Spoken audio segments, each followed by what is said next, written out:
Rama Rama Rama Rama Rama Rama Rama Rama Rama Rama Rama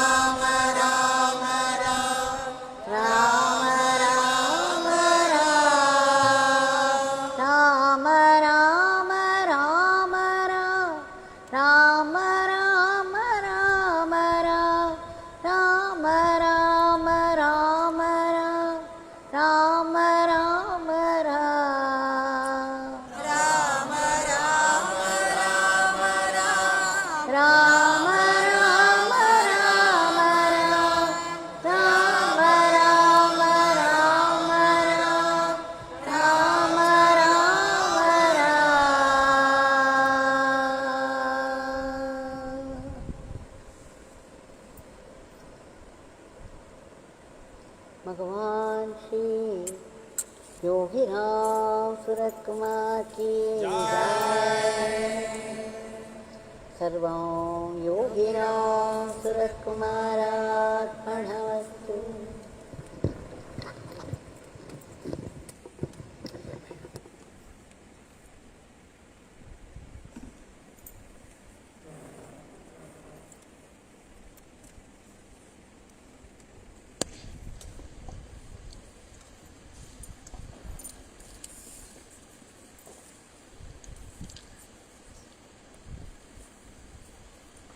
How can we sufficiently thank our Bhagwan for all the opportunities, for all the blessings that He has been showering on us, despite what the world is going through? We are able to be here to sing His divine name right at His holy feet.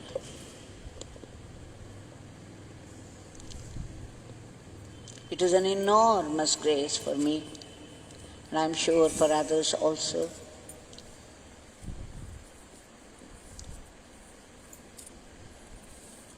One could feel the vibrant presence of Bhagwan while taking the name.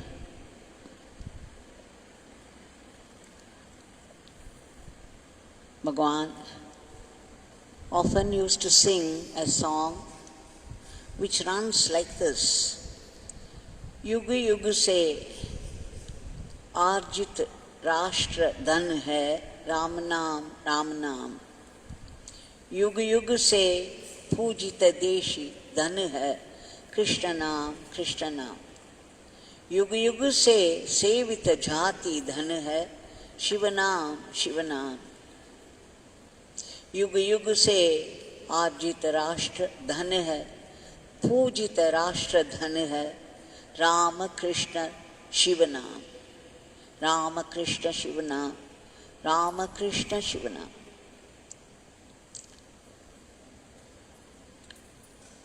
The meaning of this is this: from time immemorial, for ages and ages, the national wealth acquired,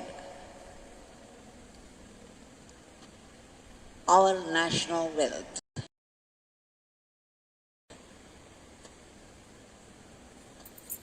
from time immemorial, for ages and ages,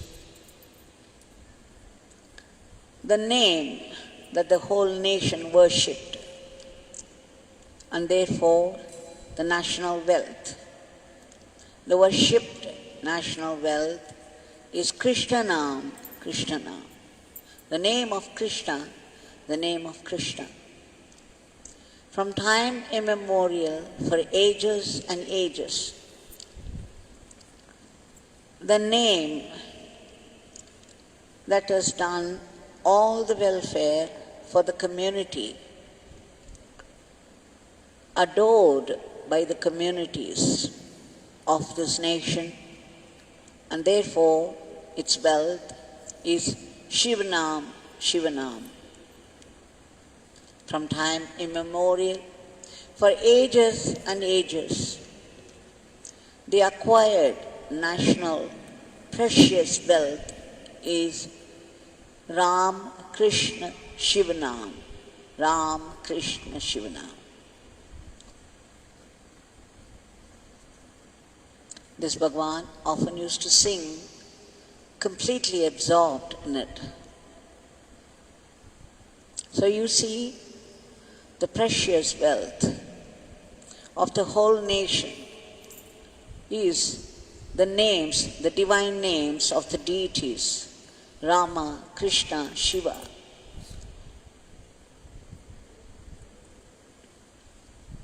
This is our national wealth. This is what we adore. This is what we rejoice in. That's why India is called Bharat. Bharata Desham, the land that revels in the joy of the wisdom, the holy wisdom, the light of the wisdom.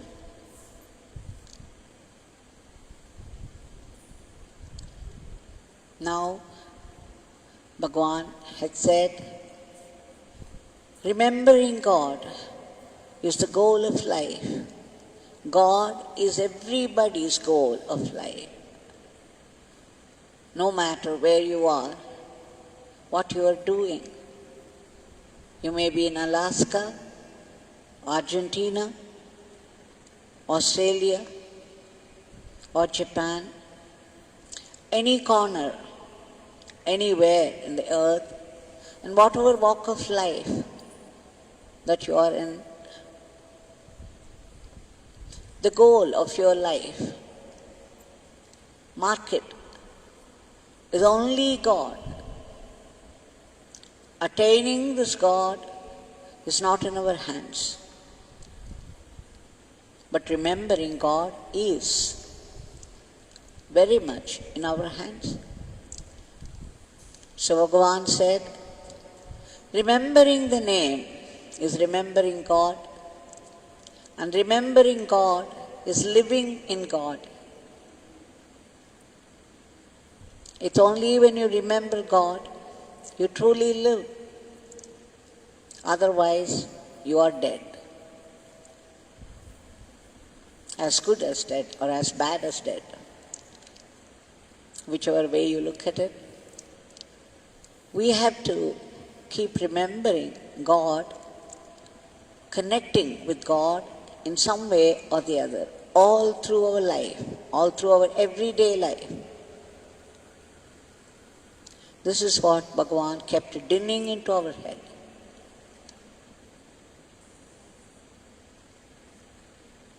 And he has also said, not a single nama goes waste. Every nama goes into transforming our inner life as well as our outer life. We have heard enough about the nama chanting. Now one day in Sannidhi Street house, when Sadhu Rangarajanji was present, Srimati Tilakavathi had come with her mother, Shenbagam Amma, a great Shiva Bhakta. She would not miss a day. No day would go for her without Shiva Puja. Such an ardent devotee of Shiva. In fact, I've heard people say that she had revolutionized the place, Shivakasi, by her devotion to Shiva, by her great love for Hindu deities. When other religions were fast spreading there, her example was well appreciated and adored. by religious leaders. This is what I have heard. So when Mother Shenbagam Amma was introduced to Sadhu Rangarajanji, Bhagwan asked her, Mother, there are 63 Nayanmas, the ardent devotees of Shiva in the south. Are there any lady devotees who have excelled as much and made a name among the Nayanmas? Tilakavati's mother, Shenbagam Amma, said, yes, Swami, there are three of them. The first one is Tilakavathi. The second one is Mangairkarasi. And the third is Karaikal Ammayar. It's also known as Punitavati. And then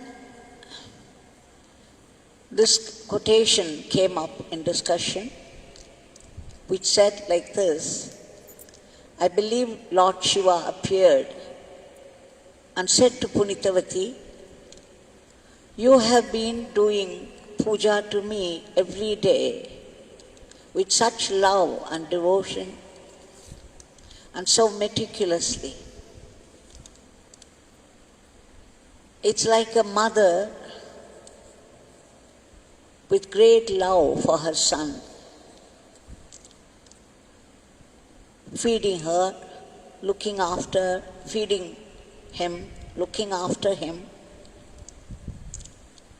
with such involvement,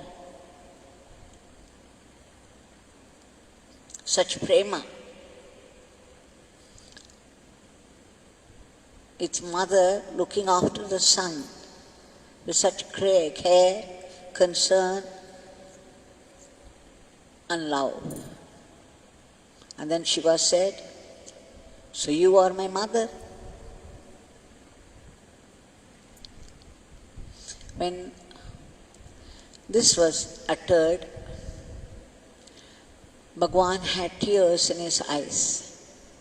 He was so moved by the divine declaration of Lord Shiva, saying to Punitavati, like a mother would look after the son with care and concern, you have been doing my Shiva puja every day.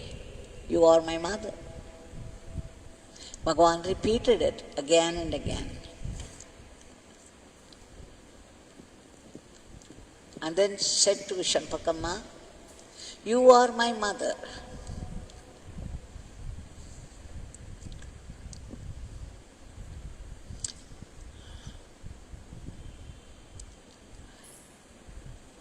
You can imagine how Shenbagam Amma must have felt. Here was Bhagwan declaring, just as Lord Shiva did then to Punitavati, Bhagwan repeated same sentence, looking at Shenbagam Amma, you have been doing Shiva puja every day. You are my mother. A revelation from Bhagwan that he is none other than Lord Shiva, and whatever puja Shenbagam Amma was doing, it was to him.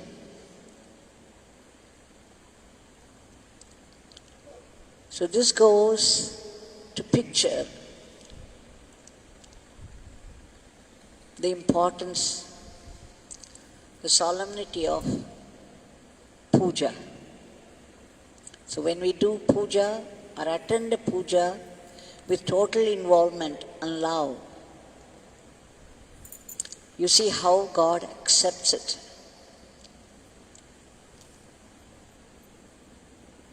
Now, we have already seen many times the importance of Pada Puja here, the importance of puja done in the Mahasamadhi. And of course, the glory of Nama again and again, every day. Now today we shall see how a prayer letter can bring about a shower of blessings from Bhagwan and will grant our prayer.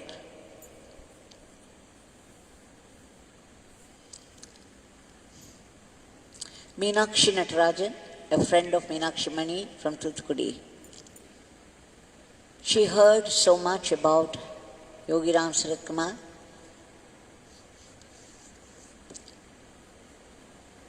and she was praying for a guru for a long time.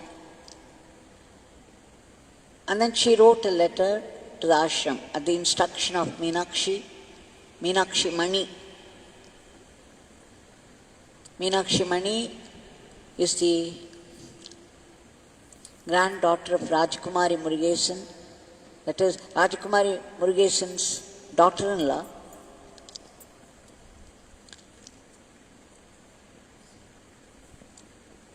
And she, at her instructions, her friend Meenakshi Natarajan wrote a prayer letter because she was longing so much for a living guru.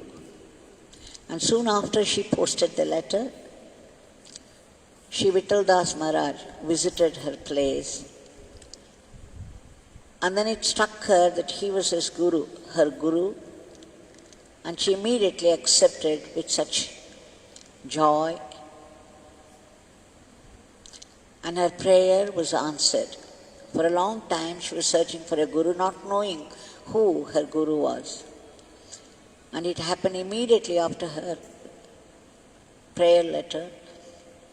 And once, when she was in Chennai, her husband used to go to wash himself, to have a bath, and before that he would leave his watch and the ring outside. Every day he was doing it, and one day when he came out, he found only the watch and the ring was missing. He was very sentimental about it, and he regretted so much having lost it. Soon after that, those people had to come to Tiruvannamalai because it was the time of Deepam, and they always came to Tiruvannamalai. So they were in the ashram, and it struck Meenakshi Natarajan to write a prayer letter, so she started writing. Her husband came and asked her, "What is this? You are writing a letter, a prayer letter?" "Yes, for the lost ring." Then immediately her husband asked her, "You think by writing a prayer letter you can get it back?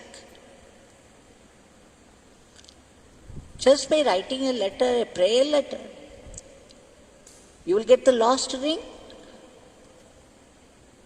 Meenakshi Natarajan assured him with great faith in Bhagwan, "Yes, Yogi Ramsuratkumar, Bhagwan will get it for us.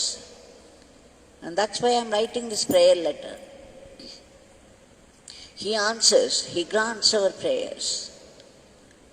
So saying, she submitted it at his feet and then went away.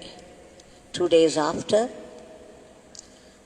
their 1.5 years, 2 years child was playing with a box.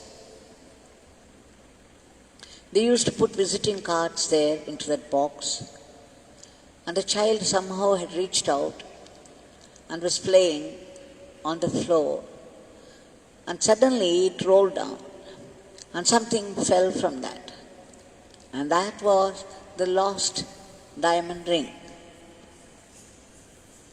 They couldn't believe it. Her husband Natarajan could not believe it. Just a few days before, she wrote a prayer letter, and he had no faith at all. But Meenakshi assured, didn't she? And in a very strange way, they found it back. So you see how this prayer letter, submitted at the feet of Bhagwan, how it was answered. There are thousands of prayer letters coming to the ashram over the years, And many of them, countless prayers have been answered by Bhagwan, have been granted by Bhagwan. It's just one example, because every day I stand before Bhagwan and say, Bhavati Bhiksham Dehi. Please drop something into my hand, a leela of yours, so that I could say it, I could share it with people. And this is what fell into my hand today. So I'm giving this as one of the examples. There are many more. Miraculous ones. Yet this was what fell into my hand from Bhagwan, so I'm offering it to you. So the prayers, the prayer letters that we write, which are read out before Bhagwan with prayer, and also prasad is being sent from the ashram. If you write that prayer with so much faith, 100% faith, that I have written a prayer to Bhagwan, it would definitely reach him and he would grant it. This faith, until it is granted, will definitely be answered. So let's have faith in prayer letters, and prasad will also be sent with them, with a reply. There is another incident. Sometime back I told you about Rameshji, who cooks in the ashram on function days. His wife Chitra had come, and then she narrated two stories. One was that how he fell into a well and how Bhagwan saved him. Bhagwan's Nama saved his life. The other is, Chitra said, during Navaratri time, she used to invite the ladies in the neighbourhood. One of the neighbours, there were 4 people, husband and wife, and then the husband's father and mother. So there were 4 of them. She went to their house and invited them for Navaratri.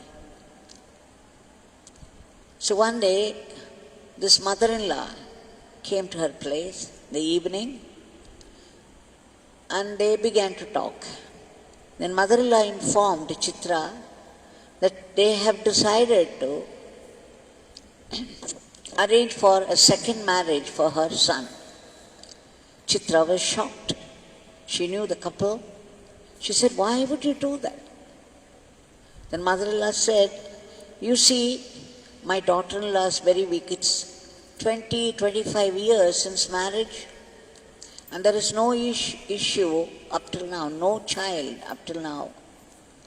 And she has some heart problem, so the doctors have declared that she will never conceive. So you see, we are forced to do the second marriage for my son. We are going to arrange for it. Chitra was shocked again and said, how can you do it to her? If it happened, something has happened to your son, you think she would go for second marriage? Would she not stick on no matter what? How could you do it to her? Please don't spoil her life like this.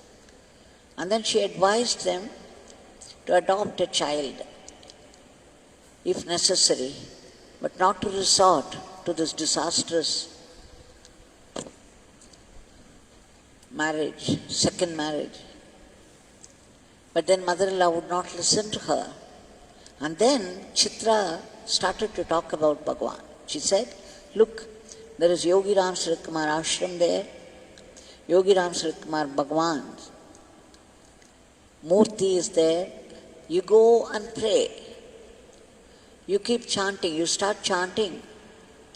He is beyond all this. No matter how difficult it is for your daughter-in-law to conceive, it's nothing before Bhagwan's grace. All you have to do is keep on chanting with faith, that I am chanting His name, I have faith that He would give me a child. You go to the ashram and pray, and then come and keep on chanting his name. This is all you have to do. Don't rush into second marriage for your son. She advised, and then his mother-in-law left. Chitra says she had no idea at all what they did. For 1 year, she had not heard from any of them, nor had she seen them. And then one day, this mother-in-law came to her house with a small child, a few months old. Chitra thought they had adopted a child. She too prayed. When she came to the ashram, she too prayed for this girl who had a heart problem, who could not conceive according to the doctors. After prayer, she left. Now after 1 year, she saw this mother-in-law with a child, and then she asked her, "Oh, you have adopted a child?" Then mother-in-law was grinning with overflowing happiness and said, No, you introduced us to a Bhagwan. We simply chanted his name. We went to his ashram. We wrote a prayer letter. And then we prayed before Yogi Ramsuratkumar Bhagwan. That's all we did. And my daughter-in-law was also chanting his name. And one day, the wonder of wonders, she conceived. And the child stayed. And this is my granddaughter. My own granddaughter, she said, very proudly. And the lady had come here. She was holding a child, a very small child in her hand. And she said she was 40 or something. And that mere prayer to Bhagwan, by Bhagwan's gift of grace, that she had this child at that age. So you see, the prayer that we make before Bhagwan's Murti, the prayer letter that we submit, all accompanied by our Nama chanting, incessant Nama chanting with faith. Nothing is impossible. Now that Bhagwan is here in front of us, let us submit today's prayers. Bhagwan, we beg you for your immediate divine intervention to free the whole world from the dreadful grip of this virulent virus and bring back normalcy to every country of the world. And Bhagwan, kindly uproot this panic